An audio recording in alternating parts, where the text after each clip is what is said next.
So guys physics के related जो MCQs हैं वो आज हम करने जा रहे हैं इस वीडियो के दौरान। मेरी कोशिश रहेगी कि फिजिक्स के चैप्टर्स जो हैं, चाहे वो सब इंस्पेक्टर का चैप्टर हो या फिर वो फाइनेंस के अकाउंट असिस्टेंट का चैप्टर हो, तो जितने भी चैप्टर्स फिजिक्स में आपको दिए गए हैं, मैंशनड है, उन सभी चैप्टर के ऊपर एमसीक्यूज़ की एक सीरीज़ में लेकर आ रहा हूँ यूट्यूब के ऊपर। ये पूरी सीरीज़ रहेगी और कोशिश रहेगी सभी एमसीक्यूज़ को हम सॉल्व करें, समझें और देखें कि किस तरह के एमसीक्यूज़ जेके से भी पूछ सकता है। ये जो मैं भी पीडीएफ आपके सामने शेयर कर रहा हूँ, ये आपको दिखा रहा हूँ, ये बेसिकली फिजिक्स के नोट्स की भी पीडीएफ है। हालांकि यहाँ पे मैं आपको एमसीक्यूज़ की पूरी डिटेल्ड जो एक्सप्लेनेशन है वो समझाने वाला हूँ। और अगर आपको ये पीडीएफ जो है इसकी रिक्वायरमेंट है तो आपको जस्ट डिस्क्रिप्शन बॉक्स में जाना है, वहाँ पर हमारी जो ऑफिशियल हमारी ऐप है विंग्स एक उड़ान, उसका लिंक दिया होगा, या सिंपली आप प्ले स्टोर पर सर्च करो विंग्स एक उड़ान तो हमारी ऐप डाउनलोड होगी। ऐप के अंदर जब आप जाओगे वहाँ पर आपको हमारी पीडीएफ जो है स्टोर सेक्शन में वो शो हो जाएगी, वहाँ से आप उसे डाउनलोड कर सकते हैं। तो दोस्तों चलते हैं एमसीक्यूज़ के ऊपर। तो ये मैंने आपको बताया, ये पर्सनली मैंने खुद ही नोट्स जो हैं ये कंपाइल किए हुए हैं। अगर आप बाज़ार से बुक्स जो हैं वो देखेंगे, वो रेफ़र करेंगे, मैं आपको बता दूं जो भी फाइनेंस अकाउंट असिस्टेंट के लिए नोट्स बुक्स आई हैं ना, वहाँ पर बहुत सारे चैप्टर्स मिसिंग है। दूसरा, बहुत सारे चैप्टर्स जो हैं वो जो पंचायत अकाउंट असिस्टेंट के टाइम की फिजिक्स थी या केमिस्ट्री थी या साइंस थी, तो वो वाले चैप्टर्स डाले हैं जो कि हालांकि फाइनेंस अकाउंट असिस्टेंट में मेंशन ही नहीं है सिलेबस में, तो फिर भी उन्होंने वो बुक्स में डाले हुए हैं। अब मैं बुक्स का नाम नहीं लूँगा, आप खुद जाके अगर आपको लगता है ऐसा नहीं है तो आप खुद देख लेके भी देख सकते हैं, बट रियलिटी यही है, इसलिए मैं आपको बोल रहा हूँ ये जो मैं फिजिक्स के नोट्स या पीडीएफ जो है आपके साथ शेयर करूँगा ये बहुत बेस्ट रहेगी। और आपको सभी जो चैप्टर्स हैं उनकी एक्सप्लेनेशन, उनके कॉन्सेप्ट्स और उनके एमसीक्यूज इस पीडीएफ के अंदर मिल जाएंगे। ये टोटल कंप्लीट नोट्स हैं फिजिक्स के, and these notes have been compiled by me. मैंने यूज़ करी है इसमें क्लास 11 की और 12 की बुक्स को, मोस्टली 11 की बुक्स को, क्योंकि जो चैप्टर आपको मैंशनड है वो क्लास 11 का सिलेबस है। और बुक्स जो मैंने रेफ़र करी है मैं वो भी बता देता हूँ आपको ये ज़रूर सुना होगा, एस एल अरोड़ा नाम से एक बुक होती थी क्लास 11 में। फिर एक बुक रहती थी प्रदीप के नाम से शायद सभी को पता होगा, जो एक रिफ्रेशर टाइप आते थे। तो वहाँ से मैंने सभी ये जो डिटेल कॉन्सेप्ट्स है उनको उठाया है और आपके लिए ये पीडीएफ जो है उसको कंपाइल करने की कोशिश करी है। और कुछ और बुक्स भी जहाँ पे जो चाहे फाइनेंस अकाउंट असिस्टेंट के लिए आई हुई है, वहाँ पे कुछ इंपॉर्टेंट चीज़ें हैं अगर, तो उनको भी मैंने लेके कंपाइल ये नोट्स बनाए हैं। तो दोस्तों करते हैं शुरू।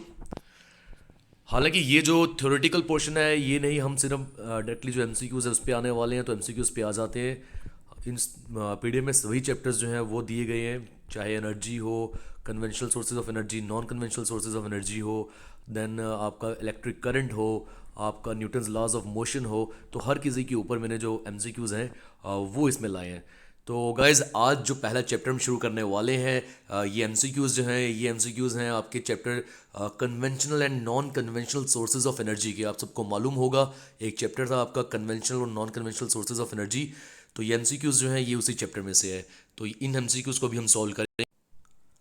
तो दोस्तों करते हैं शुरू। आप अगर ध्यान से देखिए जो पहला एमसीक्यू है, this is which of the following is a non renewable source of energy. देखो आपका एक टॉपिक है conventional and non conventional sources of energy, जिसे हम नॉन रिन्यूएबल या रिन्यूएबल सोर्स ऑफ एनर्जी भी बोलते हैं। तो ये वही उसमें से एमसीक्यू लिया है, पूरे चैप्टर वाइज एमसीक्यूज हम सॉल्व करेंगे। तो फर्स्ट एमसीक्यू जो है उसमें पूछ रहे हमसे इनमें से कौन सा ऐसा सोर्स ऑफ एनर्जी है जो नॉन रिन्यूएबल है, जिसे वापस से रिन्यू नहीं किया जा सकता। तो दोस्तों इसका जो सही आंसर है that is fossil fuel. Fossil fuel जो है वो नॉन रिन्यूएबल होता है। मैं आपको बता दूं, अगर यहाँ पर जो सन है, सूरज की रोशनी, वो तो हमें पता है कि वो रेन्यूएबल सोर्स ऑफ एनर्जी के अंडर ही मानी जाती है। विंड हो गई, आंधी, हवा, ये भी रेन्यूएबल सोर्स ऑफ एनर्जी के अंडर मानी जाती है। वुड, लकड़ी जो हो गया, इससे भी रेन्यूएबल सोर्स ऑफ एनर्जी के अंडर माना जाता है, क्योंकि पेड़ पौधे लगा के नए जो पेड़ पौधे आएंगे, नई लकड़ियाँ वापस से आ सकती है। तो फॉसिल फ्यूल जो है, जो dead remains of plants and animals की वजह से जो गैसेस वगैरह बनती है, या dead remains of plants and animals जो रहते हैं उन्हें हम बोलते हैं फॉसिल फ्यूल। वो चीज़ जो है, तो वो चीज़ जो है उसे हम non renewable source of energy बोलते हैं। तो right answer is fossil fuel. Basically dead remains of plants and animals की वजह से पेट्रोल एंड डीजल या एलपीजी, सीएनजी ये भी बनाए जाते हैं, और ये आपको पता है non renewable source of energy के अंडर जो है उन वहाँ पे लिया जाता है इनको। तो फर्स्ट क्वेश्चन का मैं अगेन आपको बता दूं, जो राइट आंसर है that is fossil fuel. Clear है। Moving on to question number second, in a hydro power plant. Hydro power plant में इनमें से क्या चीज़ होती है। देखो हाइड्रो पावर प्लांट क्या हो गया, ऐसे पावर प्लांट्स जहाँ पे पानी की मदद से बिजली को पैदा किया जाता है। मैं इसकी एक प्रॉपर एग्जांपल अगर आपको दे दूं तो वो डैम्स हो गए। डैम को आप एक हाइड्रो पावर प्लांट बोल सकते हो। वाई? बिकॉज हाइड्रो का मतलब क्या होता है, हाइड्रो मीन्स पानी। तो एक ऐसा प्लांट का मतलब ये नहीं कि पेड़ पौधे, प्लांट मीन्स जो फैक्ट्रीज होती है, जो इंस्टॉलेशंस होती है जहाँ पे बड़ी बड़ी मशीनरीज जो है उनका इस्तेमाल करके प्रोडक्ट्स को फॉर्म किया जाता है, उन सबको प्लांट बोला जाता है। जैसे गाड़ियाँ जहाँ बनती है उसको भी प्लांट बोल सकते हो उस फैक्ट्री को, वैसे ही डैम को बोला जाता है हाइड्रो पावर प्लांट। तो डैम्स में क्या किया जाता है आप सबको मालूम होगा, पानी को हाइट पे लेके जाया जाता है और हाइट से फिर उस पानी जो है उसको छोड़ा जाता है। देखो जब हाइट पे आप लेकर जाओगे तो पानी में कौन सी एनर्जी हो जाएगी, पोटेंशियल एनर्जी। और जब उस पानी को हाइट से छोड़ोगे आप, वो पोटेंशियल एनर्जी जो है जिस पानी में होती है उसकी वजह से नीचे जब वो पानी गिरता है, नीचे टर्बाइंस लगे होते हैं, टर्बाइंस मूव करते हैं। टर्बाइंस के साथ अगर मैं आपको बता दूं तो कुछ रॉड्स होती हैं, रॉड्स मूव करती हैं, रॉड्स के साथ आगे कॉइल लगी होती है, कॉइल मूव करती है, कॉइल जनरेटर की होती है। तो जनरेटर के अंदर जब कॉइल्स मूव करेंगी बिजली पैदा होगी। तो इसका सही आंसर क्या है कि पोटेंशियल एनर्जी जो है उसे कन्वर्ट किया जाता है किसमें, इलेक्ट्रिसिटी में। तो potential energy possessed by what, stored water, यहाँ स्टोर्स लिखा है, stored water that is converted into electricity. Clear है दोस्तों। क्वेश्चन थर्ड पे आते हैं, which one of the following forms of energy leads to least environmental pollution in the process of its harnessing and utilisation. इनमें से कौन सी ऐसी form of energy है जिसकी वजह से बहुत कम इन्वायरमेंटल पोल्यूशन होता है उसकी, जब आप उसको इस्तेमाल करते हो। तो ये आप सभी को पता है, सबसे अच्छा सोर्स ऑफ एनर्जी जो माना जाता है that is only solar energy. तो the right answer is option C, solar energy. Clear है। Moving on to question fourth, the rise of sea water during high tide that is caused by the gravitational pull of. जो आपने देखा होगा कि जो सी water means की जो tides आती है ना, टाइड्स क्या हो गया, लहरें जो आती हैं समुद्र में, तो वो किसकी ग्रेविटेशनल पुल की वजह से आती है। ऐसे हमारे माइंड में स्ट्राइक करता है कि ग्रेविटेशनल पुल तो अर्थ का होता है, तो अर्थ के ग्रेविटेशनल पुल की वजह से आती होगी। बट मैं आप सभी को बता दूं the right answer is the gravitational pull of moon, not earth. Because ऐसा क्यों होता है मैं आपको ये बता दूं। देखो जैसे ग्रेविटेशनल पुल या ग्रेविटेशनल फोर्स जो है अर्थ में है, वैसे मून में भी है। ऑल्दो जो पावर है ग्रेविटेशनल फोर्स की मून की वो 1/6 है as compared to that of earth. But रात में क्या होता है जब मून आता है सामने, तो मून की ग्रेविटेशनल पुल की वजह से वो ज़मीन अर्थ पे जो चीज़ें हैं उनको अपनी तरफ खींचने की कोशिश करता है। अब बाकी सब चीज़ें सॉलिड फॉर्मेट में होती हैं, मगर पानी जो होता है वो लिक्विड फॉर्मेट में होता है, तो उनके अंदर जो फोर्सेज ऑफ अट्रैक्शन होती है मॉलिक्यूल्स में वो कम होती है, इसलिए उनको खींचना आसान है। तो पानी को जब वो मून अपनी तरफ खींचता है और पानी हाइट पे आता है, लहरें उठती हैं। तो ये एक सही आंसर है। आई होप ये आपको क्लियर हो चुका होगा। क्वेश्चन फिफ्थ पे आते हैं, the process by which energy is produced in the sun is. सूरज में आप सबको पता है कि एनर्जी प्रोड्यूस होती होगी तभी तो सूरज हमें एनर्जी दे पाता है। तो ये पूछ रहा है कि ऐसा कौन सा प्रोसेस है जिससे एनर्जी प्रोड्यूस होती है सूरज में। तो दोस्तों सन से हमें जो एनर्जी मिल रहा है, विटामिन डी मिल रहा है, आप सभी को पता होगा, बोला जाता है सर्दियों में ज़्यादातर माँ बाप के ज़रिए कि भाई आप सूरज की रोशनी के में बैठे आपको विटामिन डी मिलेगा, एनर्जी मिलेगी। तो सूरज के पास खुद भी तो एनर्जी होगी ना, वो कहाँ से आती है? क्योंकि सूरज के अंदर, सन के अंदर एक रिएक्शन जो है वो हर समय पे हो रही है, and that reaction is what, that is nuclear fusion. That is nuclear fusion. वहां पर क्या होता है, हर समय पे hydrogen is being converted into helium. Hydrogen के एटम्स एक आपस में मिलते हैं और वो हीलियम बनाते हैं। तो इसलिए जो राइट आंसर क्या आ गया, न्यूक्लियर फ्यूजन। और फ्यूजन किसका होता है, हाइड्रोजन का। किस में होता है, हीलियम में। क्या ये क्लियर हो गया आपको? नेक्स्ट पे चलिए, अगर हम question number 6, the major constituent of biogas is. Biogas जो होती है ये आपको मालूम होगा, गांव में बहुत सुनी जाती है, इसके बारे में देखा जाता है, सुना मतलब बायोगैस का यूज़ किया जाता है। तो इसका एक मेजर कॉन्स्टिट्यूएंट जो होता है मैं आप सभी को बता दूं, दैट विल बी मीथेन। तो भाई वो मीथेन होता है। क्लियर है ये? आगे चलते हैं। मीथेन में अगर आपको क्लिक भी करके बता दूं तो ऑप्शन सी आ गया ये।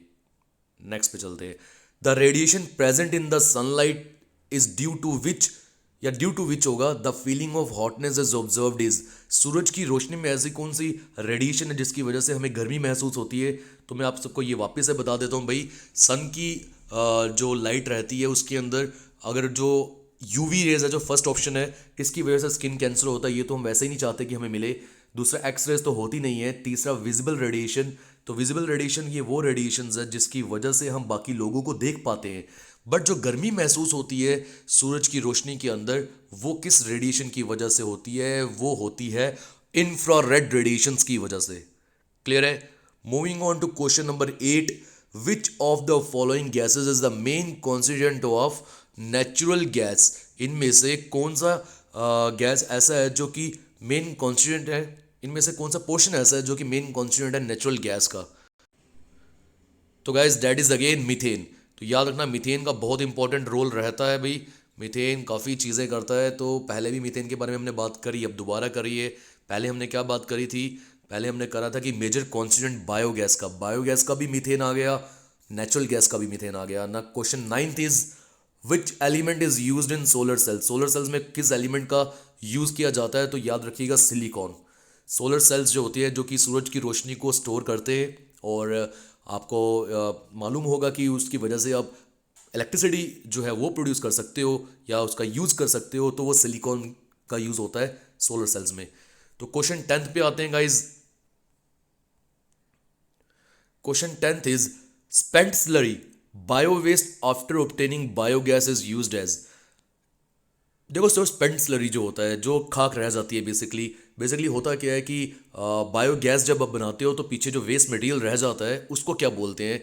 उसको स्पेंट स्लरी जो है उसको किस तौर पे यूज़ किया जाता है? तो उसको जो यूज़ किया जाता है दोस्तों, मैन्योर के तौर पे, मैन्योर खाद जिसे आप बोलते हो। Then the question 11th is the variety of coal which has the highest carbon content is. We all know that कोयले के अंदर कार्बन का कंटेंट होता है। यहाँ पे ये पूछ रहा है कि उस वैरायटी को बताइए कोयले की जिसके अंदर हाईएस्ट कार्बन कंटेंट है, सबसे ज़्यादा कार्बन का कंटेंट है। तो आप नीचे मैं देख रहा हूँ ये जो प्रीमियर हो रही है वीडियो, नीचे आपके जो कमेंट्स आ रहे हैं वहाँ पे आप आंसर्स करो इन सभी क्वेश्चंस का। तो the right answer is anthracite. Anthracite में हाईएस्ट कार्बन कंटेंट होता है और पीट में लोएस्ट कार्बन कंटेंट होता है। The next question is the largest component of biogas is. अभी हमने बात करी बायोगैस का लार्जेस्ट कॉम्पोनेंट मीथेन होता है। Again question is getting repeated. तो क्वेश्चन 12th का answer is methane. 13th is the popular name of biogas is. बताइए पॉपुलर नेम क्या है बायोगैस का? बायोगैस को किस और नाम से आप सब जानते हो? दोस्तों बायोगैस को हम जानते हैं गोबर गैस के नाम से, बिकॉज गोबर के ज़रिए, क्योंकि जो एक्सक्रीट मटेरियल होता है, एक्सक्रीशन जो रहती है एनिमल्स की, यहाँ पे गाय की, जैसे आप गोबर बोलते हो, उसकी वजह से हम बायोगैस बनाते हैं। तो इसीलिए बायोगैस का दूसरा नाम क्या बन जाता है? गोबर gas. Clear? The next question is the country of winds is. इनमें से कौन सी ऐसी कंट्री है जिसे कंट्री ऑफ विंड्स भी कहा जाता है? ये जीएस का एक सवाल है, बताइए। कंट्री ऑफ विंड्स का मतलब ही ये हो गया कि वहां पे बहुत तेज हवाएं, आंधी चलती है। The right answer is what? Denmark. Right answer is Denmark. Denmark को बोला जाता है country of winds. Question 15th is SI unit of energy. तो यूनिट ऑफ एनर्जी क्या है? एसआई यूनिट ऑफ एनर्जी ये तो मालूम होना चाहिए। Joule is the SI unit of energy. तो right answer is what? Joule. Question 16th, इस स्पीड से मुझे लगता है हमें चलना चाहिए बिकॉज काफ़ी एमसीक्यूज हैं और इतना टाइम हमें एक सवाल के ऊपर इतना ही देना चाहिए, उससे ऊपर नहीं। आई होप आपको समझ आ रहा होगा। कोई डाउट रहता होगा नीचे कमेंट सेक्शन में ज़रूर टाइप करिएगा। और मैं आपको बता दूं, नीचे डिस्क्रिप्शन बॉक्स में डिटेल्स दी हुई है हमारे डिफरेंट सोशल मीडिया चैनल्स की। मेरा इंस्टाग्राम हैंडल भी दिया हुआ है, यू कैन ऑल्सो फॉलो और join us on those channels. Question 16th, trapped heat inside the earth is known as. Earth, जमीन के अंदर, पृथ्वी के अंदर जो हीट ट्रैप्ड होती है, फंसी हुई होती है, उसे क्या बोलते हैं? क्या हीट एनर्जी बोलते हैं? क्या काइनेटिक एनर्जी बोलते हैं? क्या थर्मल एनर्जी बोलते हैं? नहीं, that is known as geothermal energy. Option C. आपको पता है कि सूरज, ये ज़मीन, अर्थ के अंदर एनर्जी होती है। अगर आप जानना चाहते हो कौन सी हीट एनर्जी हो गई, तो लावा नहीं निकलता। इट मीन्स कहीं ना कहीं अंदर हीट होगी तभी तो लावा निकलता है। तो it means geothermal energy. Question 17th is dash is use to produce energy is OTEC. अच्छा, कह रहा है ओटीईसी एनर्जी को प्रोड्यूस करने के लिए हमें किसका इस्तेमाल करना पड़ता है या किस चीज़ की वजह से होती है? तो ओटीई का मतलब क्या हो गया? Ocean thermal energy. अगर आपको इसका फुल फॉर्म नहीं मालूम तो मैं बता दूं, OTE means ocean thermal energy. Clear है गाइज? तो क्वेश्चन 17 इसका सही आंसर क्या है? Temperature difference between layers of water in ocean. Option C. Guys होता क्या है कि सूरज की रोशनी पड़ने की वजह से समुद्र का जो टॉप लेयर होता है पानी का, वो गर्म हो जाता है और जो बॉटम की लेयर्स होती है वो गर्म नहीं रहती है। तो ऐसे में टेम्परेचर का डिफरेंस आता है, अपर लेयर्स गर्म होती हैं, लोअर लेयर्स वाटर की वो गर्म नहीं होती, और इस टेम्परेचर डिफरेंस की वजह से एनर्जी आ जाती है पानी में, और उसी को ओटीसी बोलते हैं। क्वेश्चन 18, क्वेश्चन 18 का मीनिंग क्या हो गया? When animals and plants are rotten in absence of air then produce a gas called. तो जब एनिमल्स और प्लांट्स को मतलब रॉटन खराब हो जाते हैं in the absence of air, हवा की एब्सेंस में, तो वो एक गैस प्रोड्यूस करते हैं, उसका नाम क्या है? देखो बहुत जगहों में मीथेन लिखा होता है, बहुत जगहों में बायोगैस लिखा होता है, तो दोनों का पीछे कहीं ना कहीं रीज़न सेम रहता है। बट बायोगैस में आपको पता है कि हम बात करते हैं एक्सक्रीट मटेरियल की, तो इसलिए यहाँ पे जो है वो मीथेन ज़्यादा बेटर रहेगा। तो क्वेश्चन 19 पे आते, क्वेश्चन 19 पे आते हैं, a good fuel is one which possesses. एक सही फ्यूल कौन सा होगा जो क्या पोजेस करे? देखो दो चीज़ों का यहाँ पे जिक्र हुआ है मेन, एक कैलोरीफिक वैल्यू का हुआ है, एक इग्निशन टेम्परेचर का। कैलोरीफिक वैल्यू का मतलब क्या होता है मैं वो आपको बता देता हूँ, कि थोड़ा जलाया जाए बट एनर्जी ज़्यादा मिले, this is known as calorific value. मतलब हाई कैलोरीफिक वैल्यू किसकी होगी? जिसको थोड़ा जलाने पे हमें ज़्यादा एनर्जी मिले। ये ना हो कि मुझे 10 किलो लकड़ी लानी पड़ रही है एक फुल्का बनाने के लिए, एक चपाती को गर्म करने के लिए, तो क्या फ़ायदा हुआ उसका? तो भाई थोड़ा जलाने की वजह से एनर्जी ज़्यादा मिले, that is known as high calorific value. उसकी कैलोरीफिक वैल्यू अच्छी होनी चाहिए। तो एक गुड फ्यूल वही होगा जिसकी कैलोरीफिक वैल्यू अच्छी हो और जिसका इग्निशन टेम्परेचर क्या हो? उसका इग्निशन टेम्परेचर मॉडरेट हो। बच्चों को इसमें डाउट रहता है, वो हाई बोल देते हैं, तो मैं आपको वापस से बता दूं, इग्निशन टेम्परेचर जो है वो मॉडरेट होना चाहिए। Option C is the correct one. Moderate का मतलब ना तो बहुत ज़्यादा इग्निशन टेम्परेचर ना ही बहुत कम। बहुत ज़्यादा का मतलब ये हो गया कि ऐसा भी नहीं हो कि उसको जलाते रहे जले ही ना, और ऐसा भी ना हो कि अपने आप ही जल जाए। तो ना ही बहुत हाई होना चाहिए ना ही बहुत लो होना चाहिए, मॉडरेट होना चाहिए। क्वेश्चन 20 पे आते हैं, the country that ranks first in the world to produce electricity from winds is. उस कंट्री का नाम बताइए जो कि फर्स्ट रैंक पे है जो दुनिया में, जो कि बिजली पैदा करती है आंधी तूफान से। देखो पहले वो डेनमार्क था, बट अब जो उसका सही आंसर है दैट इज फ्रांस। तो ये आंसर चेंज हो चुका है, the right answer is France guys. तो ऑप्शन ई आप यहाँ पे खुद से लिख लीजिएगा, पहले डेनमार्क था अब नहीं है। अब क्या आ जाएगा? Answer is France. क्लियर है? Moving on to question 21, the following element has the property to absorb fast moving neutrons. इनमें से कौन सा ऐसा एलिमेंट है जिसमें प्रॉपर्टी होती है कि तेजी से चलने वाले न्यूट्रॉन्स को एब्जॉर्ब कर ले? ये कॉन्सेप्ट कहाँ से आया? ये आया न्यूक्लियर चेन रिएक्शन से। अब ये क्या होता है, इसके लिए डिटेल्ड जो वीडियो कोर्स है हमारा वो दुरीना ऐप के ऊपर अपलोडेड है, आप चाहो वहाँ ज्वाइन कर सकते हो। बहुत मिनिमल सा अमाउंट है, 799 या 899। You can simply and easily join that course. वहाँ पूरी डिटेल्ड जो एक्सप्लेनेशन एंड पूरे चैप्टर्स की वो भी आपको मिल जाएगी। यहाँ एमसीक्यूज जो हैं वो हम आप तक पहुँचा रहे हैं, और चाहता तो मैं पूरा उसको भी पहुंचा सकता, बट डैट विल बी वो सही नहीं रहेगा उन बच्चों के लिए जिन्होंने पेड कोर्स ज्वाइन करा हुआ है। तो आप वहाँ पे आइए, जो पेड कोर्स है जस्ट मिनिमल सा कॉस्ट है, 700 to 800 rupee, any one can by that course. तो वहाँ पर आके आपको इसका पूरा डिटेल एक्सप्लेनेशन मिलेगा। क्वेश्चन 21 की जो मैं बात कर रहा हूँ, ये न्यूक्लियर चेन रिएक्शन होती है। क्या होती है मैं बता देता हूँ।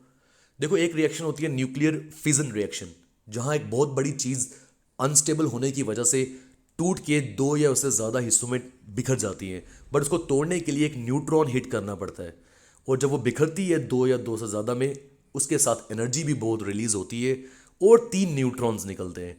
वो 3 न्यूट्रॉन्स वापस से न्यूक्लियर फ्यूजन करवाते हैं और 3 एटम्स का, जो कि अनस्टेबल होते हैं।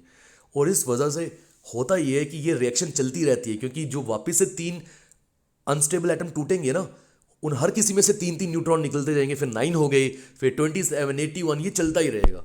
तो इसलिए उन न्यूट्रॉन्स को रोकना बहुत ज़रूरी होता है अगर हम न्यूक्लियर चेन रिएक्शन को कंट्रोल करना चाहें, जिसे बोलते हैं controlled nuclear chain reaction. And that जो प्रॉपर्टी, जो किस एलिमेंट की ऐसी प्रॉपर्टी होती है, कैडमियम की होती है भाई। क्वेश्चन 23, इंडिया ने एक्सप्लोर किया अपना पहला अंडरग्राउंड न्यूक्लियर डिवाइस एट। तो इंडिया ने अपना एक्सप्लोर किया जो पहला अंडरग्राउंड न्यूक्लियर डिवाइस पोखरान में, और आपको मालूम होगा इस पे एक मूवी भी आई थी, तो Pokhran is the right answer. Question 24, the warming of earth atmosphere due to trapping of heat radiation is known as. जो हमारा अर्थ का एटमॉस्फेयर जो गर्म हो जाता है हीट रेडिएशन के ट्रैप होने की वजह से, सूरज से जो रोशनी आती है वो ट्रैप हो जाती है, तो उसकी वजह से जो गर्मी पैदा हो रही है उसको क्या बोला जाता है गाइज? उसको ना तो डिस्टिलेशन, ना ही रेड हाउस इफेक्ट, ना ही फोटो एमिशन, उसे बोला जाता है ग्रीन हाउस इफेक्ट। और ग्रीन हाउसेस बनाए भी जाते हैं सो दैट प्लांट्स को फोटोसिंथेसिस करने में मदद हो। आप बहुत बार देख रहे होंगे, देखा होगा आपने, जब भी आप कहीं जाते हो तो अगर दूर मान लो मैंडर, पुंछ, राजौरी, भदरवा, वहाँ रास्ते में गाँव जब आते हैं या रास्ते में जो एरिया आते हैं, लोगों ने खेती बाड़ी की होती है, वहाँ ग्रीन कलर के हाउसेस बनाए होते हैं, उनके बीच में प्लांट्स होते हैं ताकि उनको हीट अच्छी जो आ जाएगी, ट्रैप हो जाएगी सूरज से, वो बाहर ना जा पाए और प्लांट्स जो है वो अच्छे से ग्रो कर पाए। तो वहां पर ये चीज़ रहती है गाइज। तो green house effect is the correct one. The largest solar furnace in the world is located in France. The right answer is France guys. दुनिया का सबसे बड़ा सोलर फर्नेस जहां लोकेटेड है वो फ्रांस कंट्री है, वहां पे। विच of the following is not combustible? इनमें से कौन सी ऐसी चीज़ है जिसे जलाया नहीं जा सकता गाइज? That is oxygen. बाकी सभी चीज़ें जो है वो कंबस्टिबल होती है, ऑक्सीजन कंबस्टिबल नहीं होती है। तो ये 26 एमसीक्यूज थे conventional and non conventional sources of energy के। ये मोस्टली जेकेएसएसबी के प्रीवियस ईयर पेपर्स में पूछे गए हैं। नेक्स्ट वीडियो में लेकर आऊँगा, वहाँ ये जो इलेक्ट्रिसिटी के एमसीक्यूज़ हैं गाइस, इलेक्ट्रिसिटी के एमसीक्यूज़ को सॉल्व करेंगे। फिर उसके बाद में एक और वीडियो लेके आऊँगा जहाँ पर हम क्या करेंगे, हम करेंगे मोशन के एमसीक्यूज़ को सॉल्व। फिर मैं एक और वीडियो लेकर आऊँगा जहाँ हम करेंगे, एक चैप्टर शायद मिस हो गया कोई, वे मोशन मिस हुआ है, वे मोशन ये आ गया, वहाँ हम करेंगे वे मोशन के एमसीक्यूज़ का सॉल्यूशन, उनको समझेंगे। तो आज के लिए दोस्तों रखते हैं इतना ही। आई होप आपको ये वीडियो अच्छी लगी होगी। इस पूरी, अगेन आई एम रिपीटिंग, अगर इफ़ यू वांट कि आपको बस ये पीडीएफ हो जहाँ पूरी एक्सप्लेनेशन है फिजिक्स के सभी चैप्टर्स की, फिर चाहे वो एमसीक्यूज़ हों, चाहे चैप्टर्स हों एसआई या एफडबल ए के, तो आपको करना क्या है, नीचे विंग्स एक उड़ान का जो ऐप है उसका लिंक दे दूंगा मैं ये डिस्क्रिप्शन बॉक्स में, और simply you can search Wings Ek Udan on Play Store, then download that app, and after going to the store section you will find this PDF form। वहाँ से आप ये परचेज कर सकते हैं, वहाँ से आप ले सकते हैं। तो दोस्तों आज के लिए इतना ही, मिलते हैं आपसे नेक्स्ट लेक्चर में। शुक्रिया, टेक केयर।